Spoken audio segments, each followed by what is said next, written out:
everyone, it's Nicole Wilkins with Fitness RX for Women, and this is my next question and answer segment where I took your questions from Facebook and I'm going to answer them for you today. The first question I have is, how do you learn to love your off-season body? I'm coming off my first competition and I'm missing my competition body. Help. Okay, before you do a competition, I recommend women who already have body image issues to probably not go forth with doing a show, because when you're on stage, you are the leanest. You're trying to stay as lean as possible on that stage at that moment on that day, and it's something that isn't easy to sustain. It's near impossible for most people to sustain that competition body all year round. And it's, if you want to have balance in your life and you want to be able to go out to eat and have a treat meal sometimes and enjoy a glass of wine or not have to measure out your food, and even though you should eat healthy in the off season, pretty much the same foods, just with a little bit more moderation, you have to go into it knowing that there is going to be a little bit of a fluctuation in your body weight. Now, it's when that body weight fluctuation becomes 20 to 30 pounds or more off the competition body weight that it becomes a big issue. So if you stay within 10 pounds of your competition weight, 15 at the most, depending on the size of your body, that's a healthy range where you still have energy, you still feel good about yourself, you still fit in your clothes, and you just have a little bit of extra body fat. But to the normal human eye, you can't tell because you still look like you are in really good shape. So make sure that before you compete, you realize that there is an off season, and it's important to stay healthy. You don't want to keep, if your body fat is so low for so long and in an unhealthy area or state, you could lose your period. You could, it's not good for you. It's just not good for your human body. So be realistic about where you want to stay and what's a comfortable ideal weight for you, and don't be so hard on yourself. The next question is, before you begin to train, how did you ever have a trouble spot? I know many women, including me, would say their legs are difficult to sculpt. What do you do for those gorgeous legs you have? Well, thank you. Yes, of course I've had trouble spots, and I still do. I think, if you were completely satisfied with your body, what motivation would you have to go to the gym to keep improving, right? My trouble areas have always been, for me, my arms. I've always had a very difficult time getting them lean enough for my liking. Whenever I gain weight, it goes right to the back of my arms. Also, my legs have always been very thick. Always had quite a bit of muscle on there from being a gymnast before. So in order to bring them leaner and down a bit more, I've had to do quite a bit of running. So I've been weight training for a good percentage of my life. Over half of my life I've been lifting weights. So you have a good 15 years on you. You tend to build a good foundation, and then it's all about shaping it, and you can bring them up or you can bring them down by the amount of food you eat and the amount of cardio you do as well. So whenever I gain weight, obviously it goes right to my legs too. So it's something that you always have to kind of work on, but I appreciate your thoughtful comments. The next question is, how do you change your diet after the competition is done? I'm afraid I will put on too much weight too quickly. Do you have a plan you follow? Yes, I absolutely have a plan I follow immediately after the show, so I'm prepared right away. One thing I don't do is binge, so that's a huge mistake.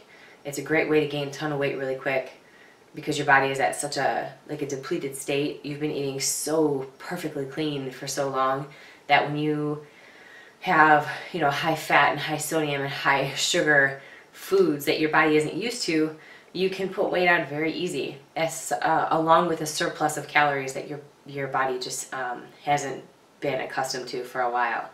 Now, after the show on Saturday, I have a treat. I have ice cream or whatever I want that night, and then Sunday I go immediately back onto my program.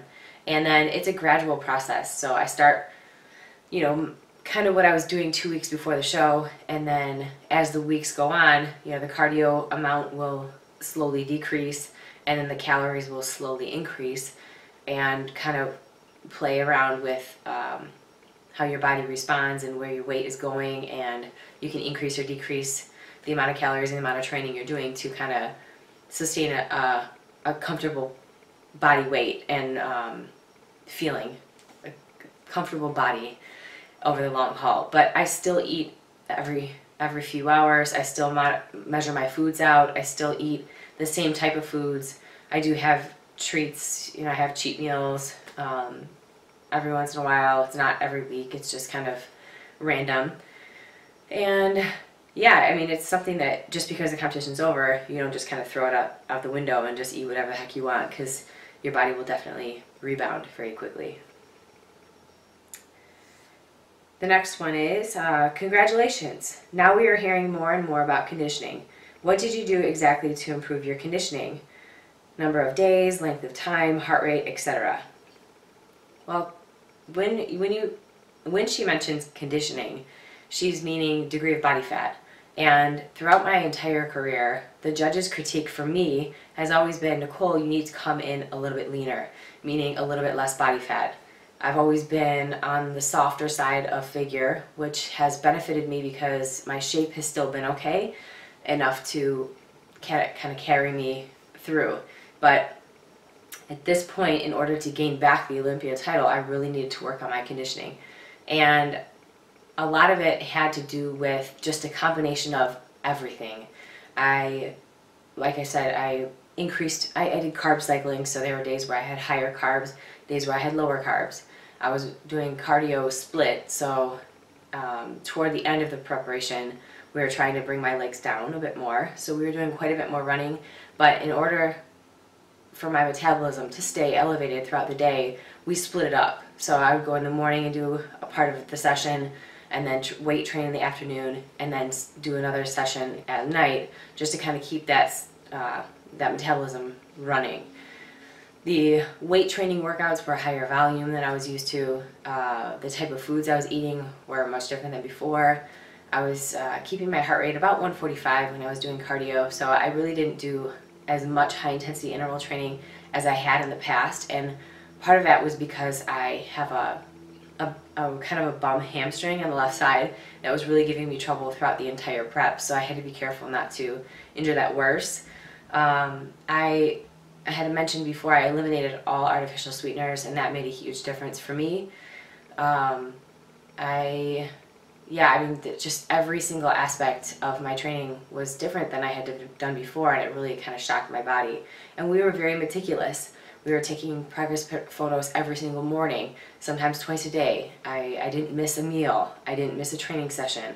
I didn't miss a cardio session. I measured everything out. Like, it was very, very meticulous. So that was what it took for me to get to where I needed to in order to get this title back. And the last question I have is, how was your final week of training different than the weeks prior in terms of food, fluids, and exercise? I hear a lot regarding dehydrating yourself to get the look being cut, and also carb loading the day before to show true pump up the muscle. If true, what's the method to being successful with this? Okay, I'm going to be completely honest. My last week, I was already lean and ready to get on stage probably 3 weeks before the actual contest. So it made it really easy for me to kind of glide right into the show. So the last week of the show, I had my last workout on Wednesday. So my last weight training and cardio session was Wednesday. Thursday I took completely off because we had to do tanning and we had all sorts of meetings, and then Friday was our prejudging. So as far as like water manipulation, I tapered the water down a bit, so I never completely cut it out. So the Thursday before, I was still sipping on water at each meal, but I wasn't like chugging gallons of water.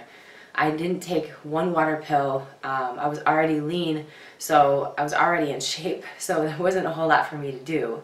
If I would have taken a water pill, I would have been shredded. I would have been like women's physique. So for me, I didn't need to do anything like that. And that's how it should be. You should be in condition enough where you shouldn't have to make too many adjustments. As far as carb loading, I've never done that. I kept my carbs in a moderate, pretty moderate for a while, for the last week, definitely. In fact, I never cut them out. I didn't do anything different with the types of carbs I was eating. I just kept it really consistent, and the only thing I really did do was eliminate the amount of sodium I was eating.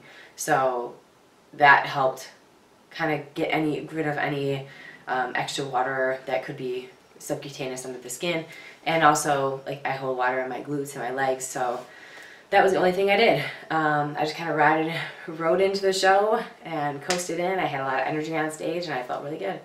So that's kind of how it should be. Be conditioned before so you don't have to make crazy adjustments the week of, because the last thing you need to do is make some drastic change and then ruin the way you look on stage after months of hard work. So that's all I have for you guys this week. Until next week, keep living the fit life and ask your questions on the Fitness RX for Women Facebook page every Monday, and I'll be back every Friday to answer them for you. Until then, keep living the fit life.